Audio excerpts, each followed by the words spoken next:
during a normal period of time, I guess. So now you look at what's going on right now. Right. It dropped.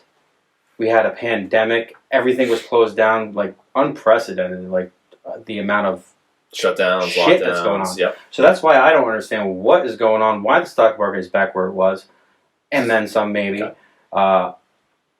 They talk about this V-shaped recovery, this super V-shaped recovery. Well, if you look at 2020, I mean, I don't have a chart, unfortunately, of the 2020 stock market, but basically it starts off where it left off, obviously, in 2020, and then it kind of like it stays stable up until February, and then it just drops at March, hits its lowest point in March, into March, and then it begins to incline continuously. And what we saw, I mean, if you're following the economics of it, basically the crash happened because a lot of people realized that shit was locked down and businesses were going to go out of business. No one had no idea what was going on. The stock market was going to crash. Yep.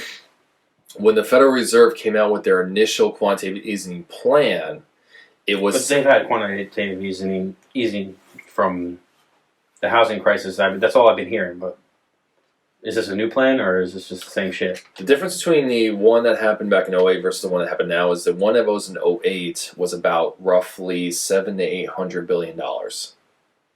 The one that happened... 2.2 trillion plus maybe another 3 trillion they're talking about? For the initial one. Yeah. The initial one was between 2 to 3 trillion, right? 2.3 I think it was altogether.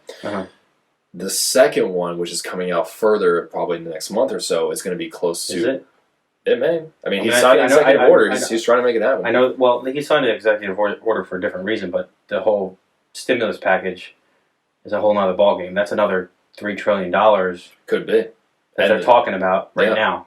I mean, $5 trillion. That's a lot of fucking money. It blows our deficit out of the water. And how do the printing presses just not catch on fire? Well, because people think when you hear printing money, that you're actually physically printing money. What you're actually doing is the U.S. Treasury is basically selling bonds to the public market. So you're not actually, you're not physically printing money. What you're doing is creating, you're selling the U.S. Treasury is selling the bonds to the Federal Reserve and public banks, Goldman Sachs, J.P. Morgan Chase, etc. When they do that, the bonds that are being bought up, if it's by the banks have to have the money to do it. The Federal Reserve, on the other hand, doesn't.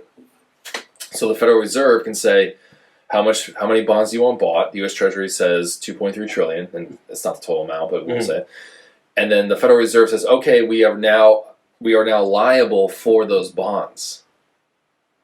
But there's no point where the Federal Reserve turns around and tries to account or pay back. So what happens when China or someplace says we want our money? We can't give it to them.